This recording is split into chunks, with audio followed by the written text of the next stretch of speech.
Welcome, ladies and gentlemen, girls and boys, to today's stream where we are going to talk about remote job searching tips. If you've been following the channel, my channel, Josh's channel, or the Men of Now channel as of late, you will realize that we are talking about remote working opportunities. Because if you want to live an abroad lifestyle, or hell, even if you want to stay in your home country and live a more free lifestyle, learning how to derive remote income is definitely a thing that you want to get on top of, figure out how to do, and ultimately master. So I actually have with me a good buddy of mine, Mr. Josh Beasley, aka Renegade Wingman from the Men of Now community, who has been an OG with remote working since before remote working was even really a thing. So Josh, I want to welcome you up here, and then maybe start off by telling folks, how'd you get into remote work before it was even really a thing? Yeah, it's funny. So I've been remote working since 2007, which was funny because of back then telling everybody like, "Oh, I work remote," and they're like, "Where's your office?" And it just didn't compute. And they're like, "No, I work remote." Like all the stuff I would do, that you do, we all work on computers, right? I just do it with my home computer. And everybody was like, "So you don't work?" And I'm like, "No, I do work, but it's all on the computer." And so, for years, people thought all I did was like eat Captain Crunch and watch cartoons, which, yes, that is a part of the day. It is true. But was getting work done, was meeting deadlines, dealing with customers, dealing with clients, making sure things had to be done. So it was a very, very interesting thing, which kind of, I say, like set the foundation. So it just kind of ruined me. So I've always been work remote or virtually. And I would say that, what's funny about it is that my first company, we were a small startup, so we were looking at different options, and we're like, well, we spend like 19 grand a month in rent for this nice office building and have the whole company and be in there or whatnot, or we could reinvest that money to pay people a little bit more and have a little bit of a travel budget to send people where we need to. We think we're going to go that route, and so it worked out extremely well. And so then, been doing it for a while. And then once 2020 hit, a lot of people got a taste or sampling of remote work for the first time. And so now they understood or can see like, oh, okay, like here's where the benefits, here's the perks, here's, how it all functions. So yeah, it's, I'd say remote work is definitely not for everybody, but I definitely would say it's for a lot of people. So I've been a big fan, a big proponent of it since day one. So I highly encourage and recommend it for everybody. And since your day one was almost 15 years before it was day one for everyone, I'm curious what that experience looks like, because I know with my remote work experience, it's something I knew the world was going remote. So I tell people, interviewers, recruiters, when I'm speaking with them, that in early 2010s or so, I saw the writing on the wall. I knew the world would eventually start going remote. I know there's pushback now after forcing us to go to remote. But I started learning skill sets and then upskilling and positioning myself to ultimately do that. Since I had lived abroad before, I ultimately wanted to live abroad again. But you did that back in 2007. So as you mentioned, people really didn't understand what that looked like. How did you convince employers to either one, do that, or two, find employers who offered remote gigs? Can you kind of walk us through that back in a time where that really even wasn't a thing? Yeah. So, I mean, that every time I would do like an interview or anything like that, the first thing I would stipulate was that, hey, just so you guys are aware, I work remote. So I'm very used to the virtual working environment. And so that's really what kind of helped like sort of set the stage and set the tone where it's like, okay, like this guy works remote. He knows how to do it, how to handle it. He's been here for a long time. So he knows exactly, X, Y, and Z. And so that really kind of helped like kind of set that tone and set that stage. And then just kind of bit of it has been sort of targeting companies that I know work virtually. But one company I worked with, which was a rather large company, it was just kind of happenstance how it all worked out, where the head office and everything was based in the East Coast, but there was nobody on the West Coast. So it's like, oh, we have an office out here, but there'd be no one for you to report to out there. There'd be no one, like no real need for you to go in there. So you can go in there to like pick up your HR forms and all that stuff. But outside of that, like, yeah, there's no need to really be there. So that worked out super well. Where I was like, all right, cool. They're paying a great amount. And it was like, all right, I was afraid that, all right, cool, I may have to like go, into the office. But it's like, nope, it's going to be remote. It's like, you can handle that, right? And it's like, oh, guys, trust me, I got this. But after that experience, for me, the big thing has been more so targeting positions that are remote, or at least when talking or having the conversations, being able to stipulate, hey, I'm very used to the virtual office, the remote working space. And early on in the interview process, you can always say, yeah, I'm very interested. I would be interested or open to coming into an office. But, in reality, it's like, hey, here's where my real comfort level is. So again, if you just are that open and honest about things, a lot of times, depending on your role, depending on the position, a lot of times they're actually like pretty flexible and pretty open to it. So for some things where it's like you're a lawyer, right? You need to be in the office because you need to be physically there with the other people that need to be arm's length away. And, there's documents, there's all this other type of stuff, right? Or if you're doing like laboratory work, it's a requirement. You have to be there because you can't be handling like horrendously dangerous specimens like in your own home. That's just a recipe for disaster. But for a lot of other type of positions, that's where, again, there's a lot of flexibility that can be there. So that's where you want to do a little bit of probing with, hey, what exactly is the policy on, office versus hybrid versus remote? Because some organizations are definitely like gone a little bit more middle ground where it's like, yeah, we see the benefits of remote for productivity. So, we have a hybrid model where you only need to come in 3 days a week, right? Or some are just like, no, I mean, the position could be on site, but could be really remote if they really like you and you really make the push for it. So some of it comes down to testing out those boundaries. And then other bits just comes to like targeting organizations that are specifically in a remote setup situation.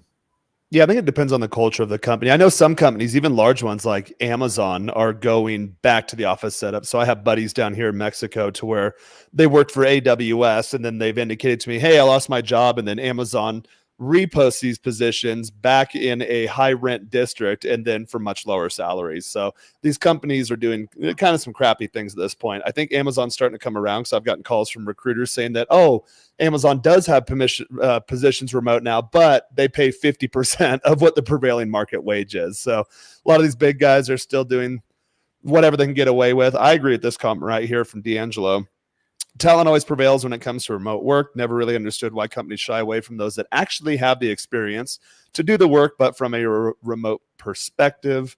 And doctors as well can't be performing surgeries on Zoom calls. And it's funny, that thought came to my head too. Although when I got LASIK years ago, the doctor, it was technically remote. He was in another control room and he was doing something, and then the little laser was zzz.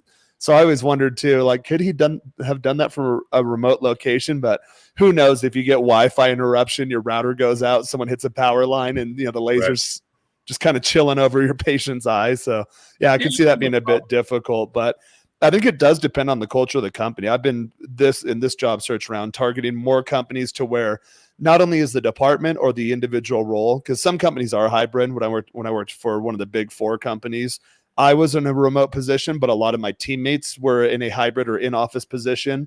And I'm sure the contracts are different. Maybe the salaries are different, whatever. But a lot of my teammates got jealous. And that's one thing. I know this topic is about tips to find remote work.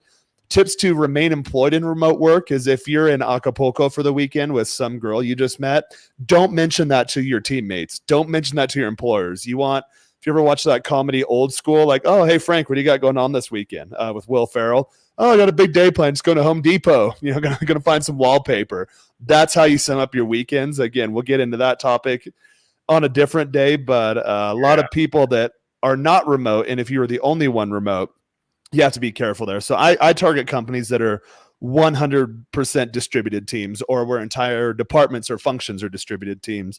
In this job search, I had the idea a couple of weeks ago to start targeting foreign companies. So Middle Eastern companies, Israeli companies, companies in the UK, but companies that want people in sales and marketing in the US, or in the US, Americans in those markets. Yeah, and usually that's like, you have to figure out what your, again, position or job type is, because again, that might be more condoned. Like if you're more on like the sales business development side of the equation, well, if you're in the office, you're not selling, right? So it's actually usually a lot more flexible on the remote side, where it's like, look, hit your number, go out, do what it is you got to do, you show up, you're good. Then you have a lot of flexibility, a lot of leeway with that.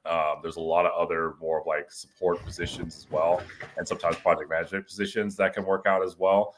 But when you're faced with something that, again, can be either on the more operations or administrative side of the equation, then that could be a little bit tougher.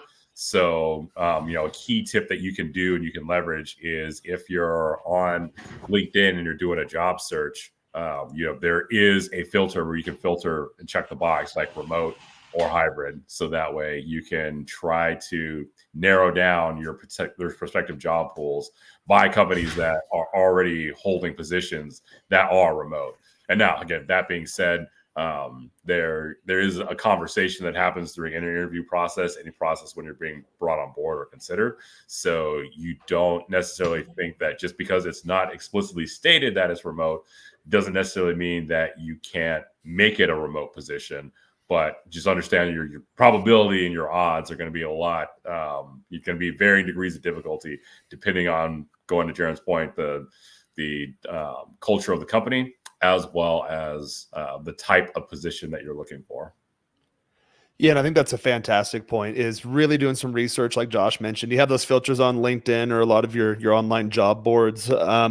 In terms of, maybe let's start going through, because I know I'm in an active job search right now. I'm not an internet millionaire yet. Drop shipping didn't work out for me. Courses didn't work out for me. We say this in jest, guys, internally in our Men of Now community. It's like, you meet all these beach bros that are just slamming white claws and Coronas and hanging out with senoritas, and you ask them, how do you make your money? And they give you some weird convoluted answer, and then you just see them party all the time. You're like, well, how'd you actually do it? So that fantasy didn't play out for me. So I have to be a responsible adult, and I'm back on the job search. Or I like how Josh puts it: a full-time job just gives you seed money, so then you can finance other things to get yourself ahead in other areas of your life. So I'm actively back on the job search. Josh, I know you are too. Maybe let's start by walking through what you've done so far in this round of job searches, lessons, or where you started, what worked, what didn't work, lessons learned along the way. I know these last few weeks I've made a couple strategic changes, and it's just like any marketing and sales type funnel. We talk about it with dating, we talk about it with fitness, we talk about it with finances, that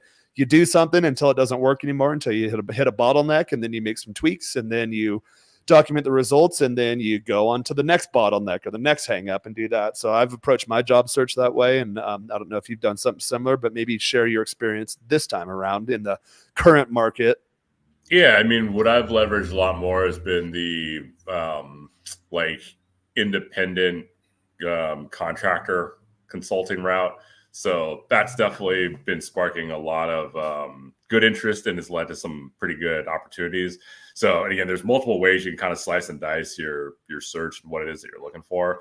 If you've got a very deep resume and a very large amount of experience in a particular area or particular field, that is, again, where you can really leverage more of that consultative route versus if you've only been in the area or you've been in that field for a year and you're trying to be like a consultant, everyone's be like, all right, you've only been around for like a year, you don't know anything, kid, right? So that for me has definitely been worked out really well, which has been leveraging more of my experience. So and also just reaching out independently, where I'll reach out to heads of companies and just be like, hey, here's a little bit about my background. Here's my field of expertise in this particular field. Here's who I've worked with. Definitely can help you guys out when it comes to navigating the competitive landscape, or figuring out what better higher level strategies you may want to implement, or where the current market conditions and market trends kind of are. So that's definitely been something that's been working out really well. Has been more so leveraging myself as more of a industry expert versus just, hey, I'm a guy with a lot of talents that is looking to figure out like who's got a role that can be filled. So that's kind of the stage that I'm at right now, and that's where I've kind of taken this. But I've been on a job hunt before, and so in my prior experiences, usually what it kind of comes down to is looking for what's kind of that next logical kind of transition from where I was to where I want to be.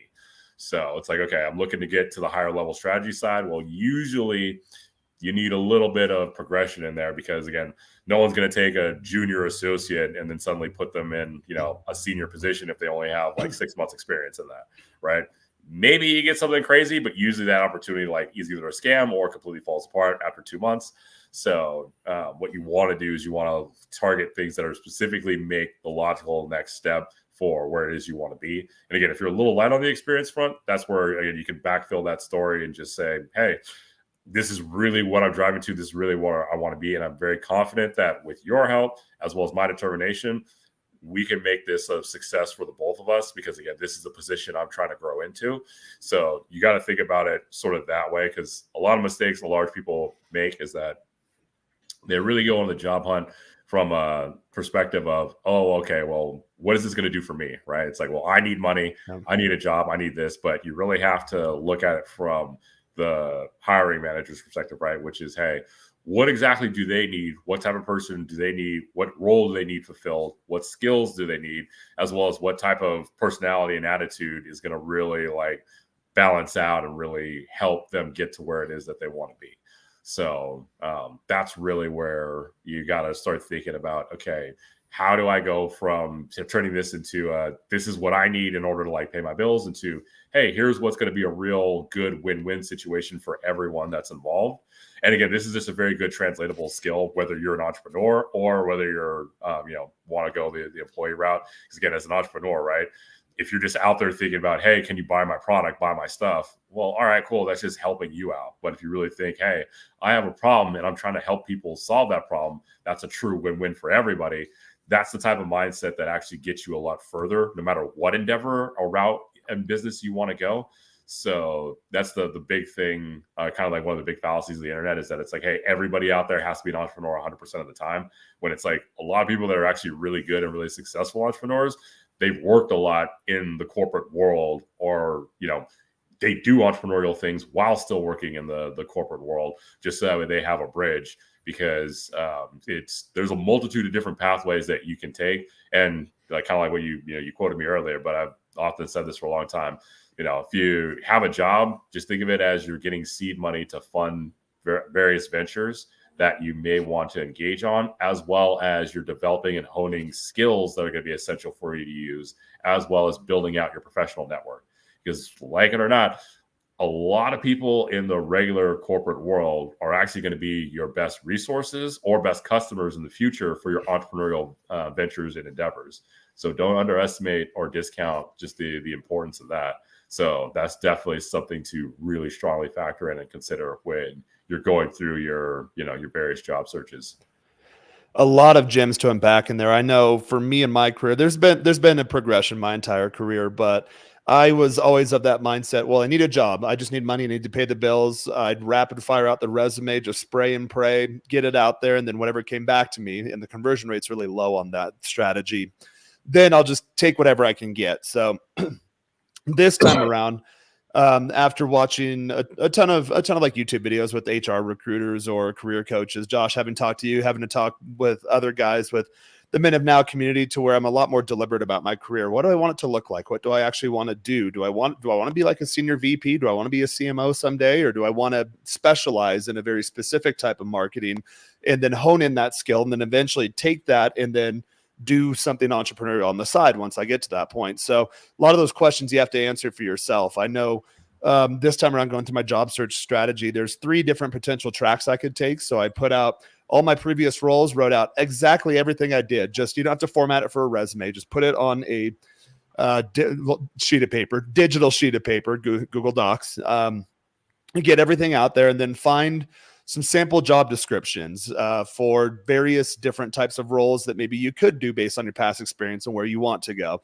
Then I plug those into ChatGPT and say, okay, write me the perfect job description for this title based on these sample job descriptions.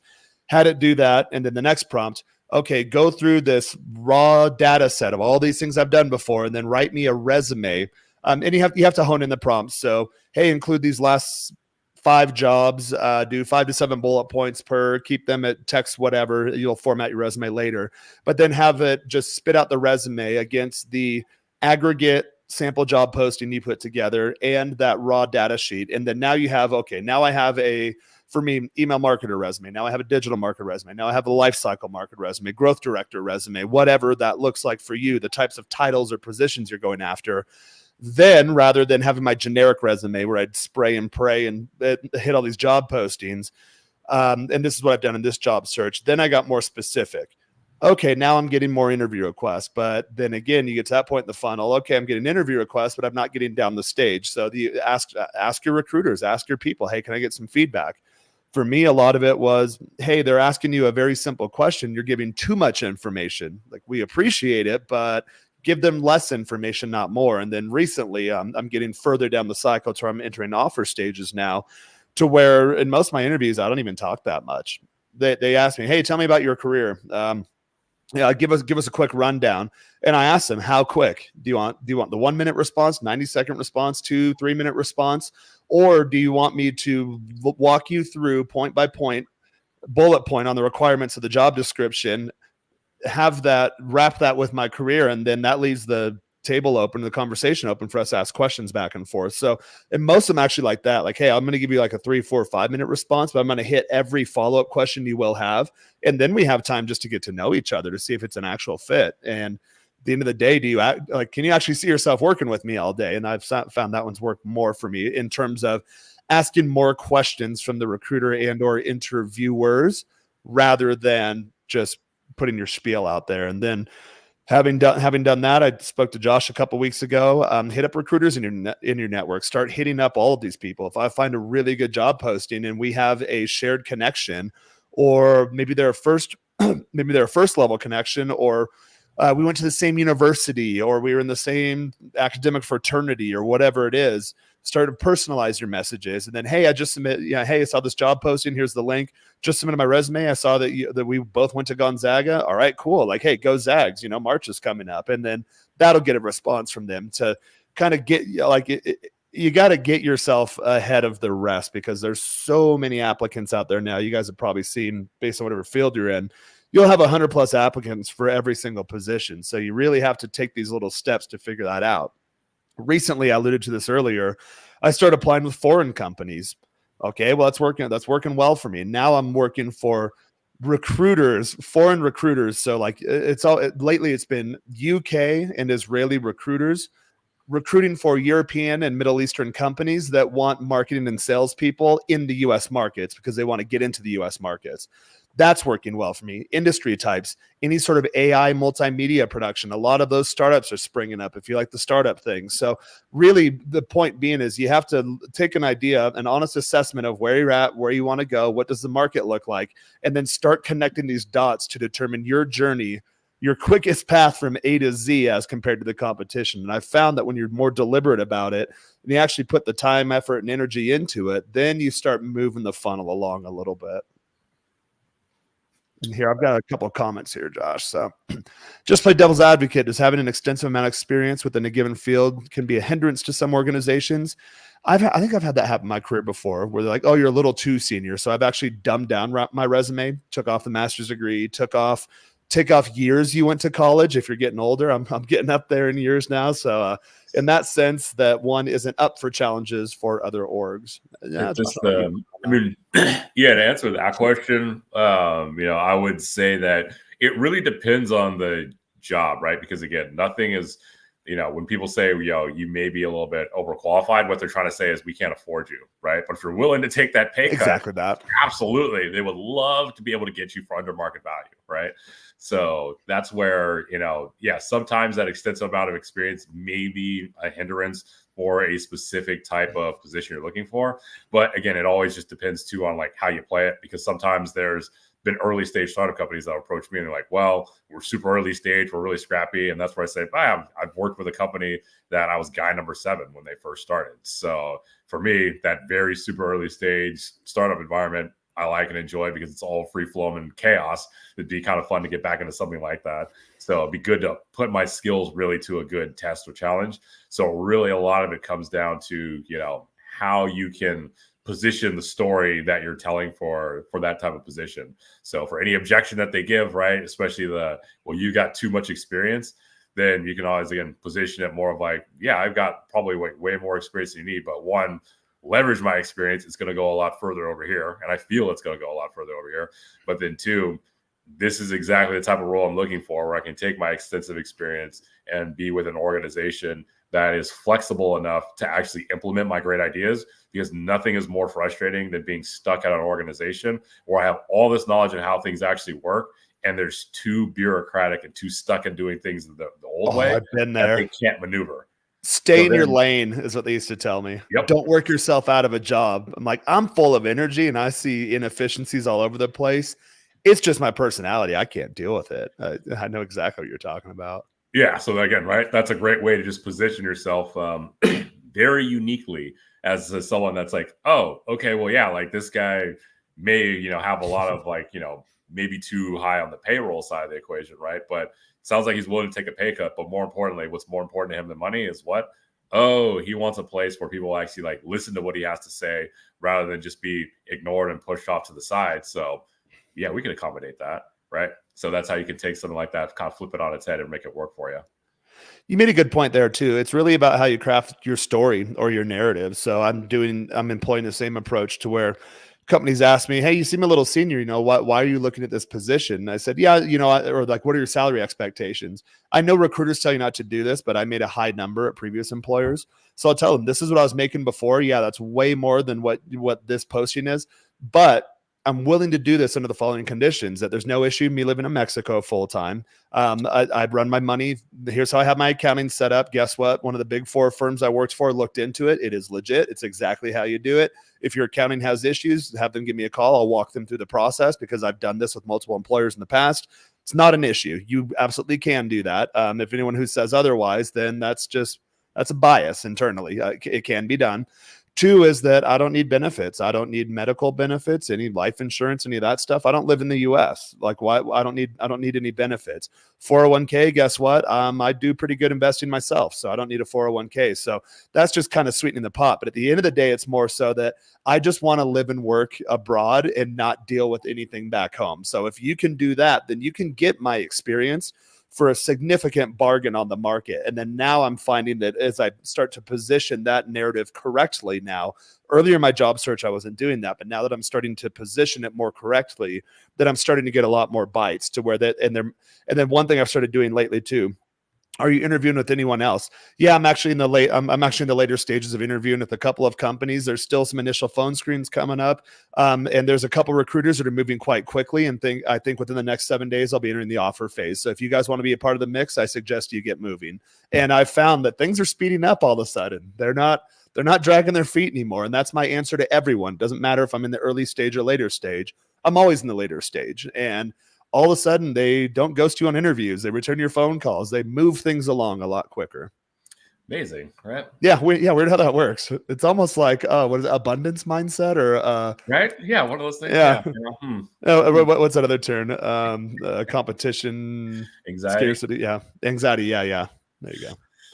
It was real in multiple facets. Look, was there another comment there? Yeah. So it looks like the regular worker who has just jumped around a lot in different industry neutral roles is looked upon favorably than one who has stayed loyal with one company. Yeah, I shot myself in the foot in my career too. I was of the mindset, I was raised by old school American grandparents. So you graduate college, you stay with one company, you work your way up to the front office, 35, 40, 50, whatever it is years, you retire, you get your pension, you get your Rolex and a pat on the back, shake of the hand and a job well done.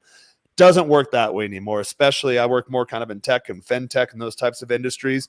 I found earlier in my career, I had a lot of short-term contracts because, again, I lived in high rent districts and needed income. I couldn't go a few months without income. So while I was looking for that full-time job, yeah, I'd take a month contract, 3 months, 6 month, 9 month, a year, whatever it was here and there. And I always thought, okay, well, how are they going to label me a job hopper? But the way I present that in my story is I have I put something like Jaron Scott Consulting, and then I have another section of my resume that says this additional consulting contract and volunteer experience. And then I just list all those roles. I don't put like any descriptions for them. And then I just tell the employer, hey, from this time period to this time period, I was really trying to hone in my skill set, upskill as fast as possible, and understand what sort of marketer I was. Turns out I'm actually really good at all of it. And not only that, I'm best at building organizations from the ground up and then seeing where the individual components merge up or trickle up into the overall holistic marketing machine. That's something like that. I started using that. And then I've never, since doing that type of response, I've never had anyone follow up and be like, oh, well, you're not employable. You can't stay around. That's never happened. They just skirt right over that. And then you move on to the next thing. It really depends on how you craft the narrative. And then Josh, I'm curious kind of what your thing is here in your industry. Is job hopping? That's such a nasty term. Is that looked down upon, or is that looked at favorably now? Yeah, so it all depends on, like if you said, how you really craft that narrative. Because one of the things that a lot of organizations love about me is that my first startup I was there for a while, about 10 years. And so, one, it was just great. Two, I had a lot of flexibility and was working with a great, phenomenal team.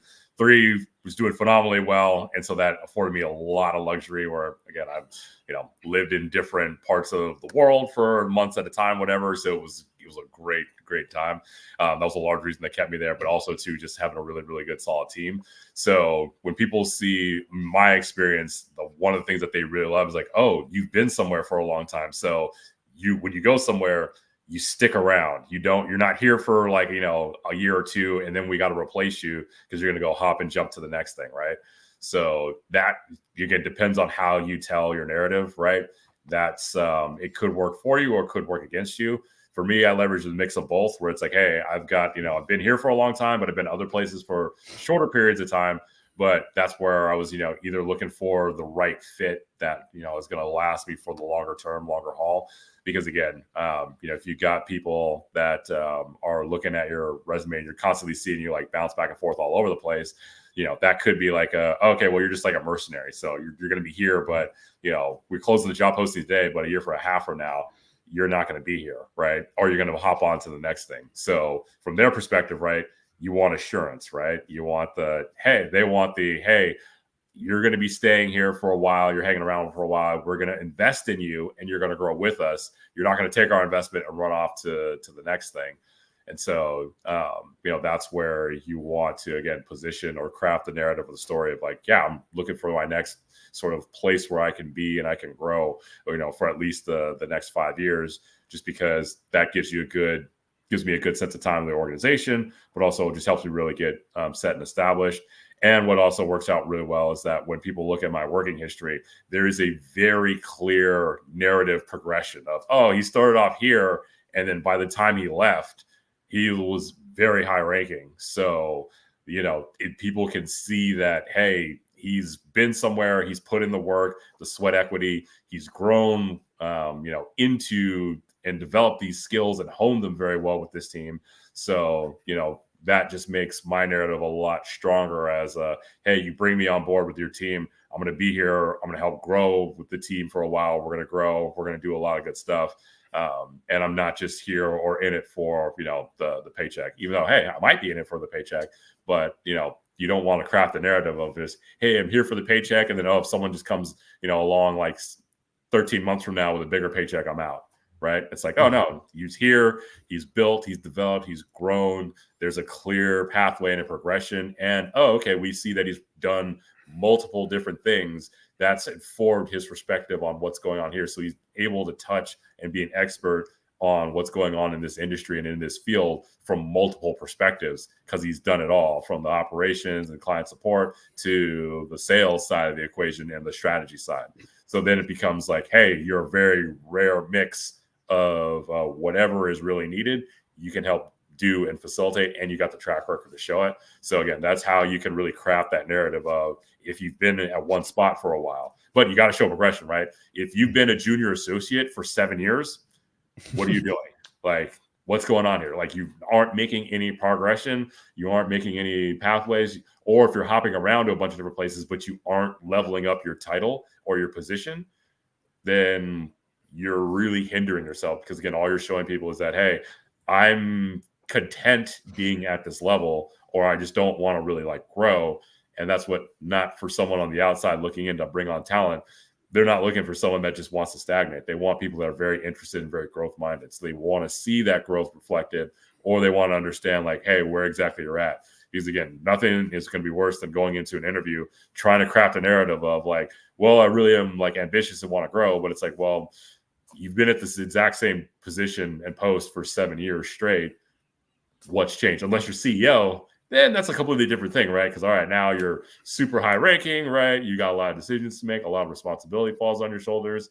But you really, really want to make sure that, again, the pathway that you pick is going to be kind of your narrative. And that's kind of one of the things that we do, like talk about and work on in the workshops here at the Minute Now community, is like, if you're really trying to figure out that next step and that next way and route and to level up, like how you can actually best do it to craft the best narrative for you, for yourself. And that's something we won't be able to talk about here because we're going to be talking about that with the group coming up in the community call here shortly. But we do have a couple people we're actually working with right now directly on this exact thing of, hey, they're here, and they feel a little bit stuck.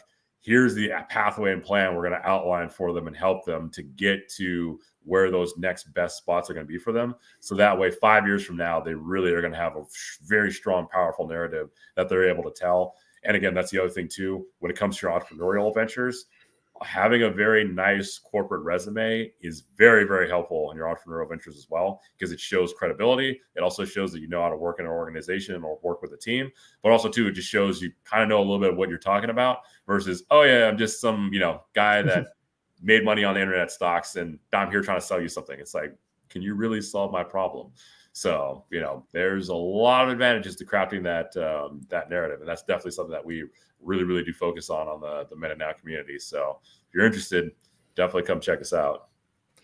Yeah. And I think that's what it really comes down to. What problems are you solving? One little tip when it comes to showing that career progression or job titles or whatever, I've been told by recruiters that you can slightly tweak the job title. So don't say like a senior vice president. If you're an entry-level associate, obviously you will get caught doing that. It'll show on your first day when you don't know what you're doing. But things like, let's say you're just marketing manager. Well, you can be a digital marketing manager, or maybe it was a specialist position. Well, specialists can go to strategist. Maybe a mid-level manager that can go to consultant. So I'm trying to steer my career more in a consulting direction. I've done periods of consulting. So there's periods where there's a lot of short-term contracts.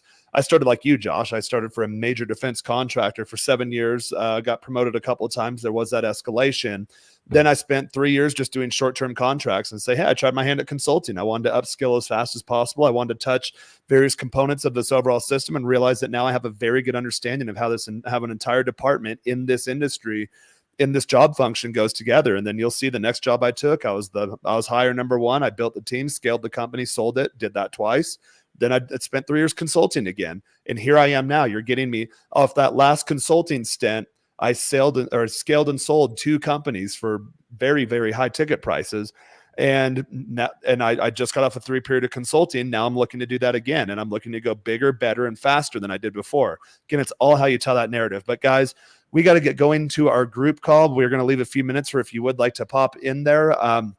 Feel free to give Josh or I a DM. If you're on the fence, we have started letting guys kind of sit in and just to get an idea of what the group's all about. But I'll pop the banner down here too. Yeah, we're a group of men looking to level up in all areas of love and life by building lives with living and loving. So we do cover fitness and finance and remote living and dating and relationships and mental health. And if you have substance abuse issues, we cover all that stuff. But we are working a lot on lately, more so for my channel. So my nights, Tuesday night leading into our group calls, I live a remote lifestyle. So you have to have remote income. I know a lot of people that come to Mexico. Oh, can I be an English teacher? Yeah. For $4 an hour. Like do you want to make local wages in a country where they're not that high? The purpose is, or the point is, to make dollars and then pay in pesos or lira or whatever your local currency is. So this remote work discussion, it's something I'm going through. It's something Josh going through right now. We're finding new best practices. We're finding new tips and tricks to help you along the way. And there's some that I probably shouldn't say publicly, but you can get deeper into this stuff, like how to leverage multiple offers against each other. The one I mentioned earlier, hey, where are you at in the job search? I'm in the final stages and I have some very aggressive recruiters. If you want to get in the mix, let's get going. Let's get the ball moving. Things like, hey, I live in Mexico. That should be brought up on the first call on the phone screen. Why? Because I got to the final interview and then the CEO's like, yeah, I don't know if we really like that. Tons of time wasted for both of you. So you learn these things as you go through it. Guys, we're going to pop here in 5 minutes right behind into the private group to continue this discussion. If you are not in there and would like a sample of it or would like to get in there, down here on the banner, it's menofnow.us or menofnow.us. That takes you to the payment page. Sign up. It's $75 per month. That is monthly recurring. So if you get in there for a month and you don't like it, guess what? You can bounce. We haven't had people doing that, but certainly things come up. And then also, if you bring in new memberships, you get 50% commission on the monthly recurring revenue. So there's a good way to start making a remote stream. Hit me up on Instagram at Jaron Scott or Josh at Renegade_Wingman on Instagram, and we will see you on the other side. Until next time, I shall bid you all farewell. Cheers, everyone.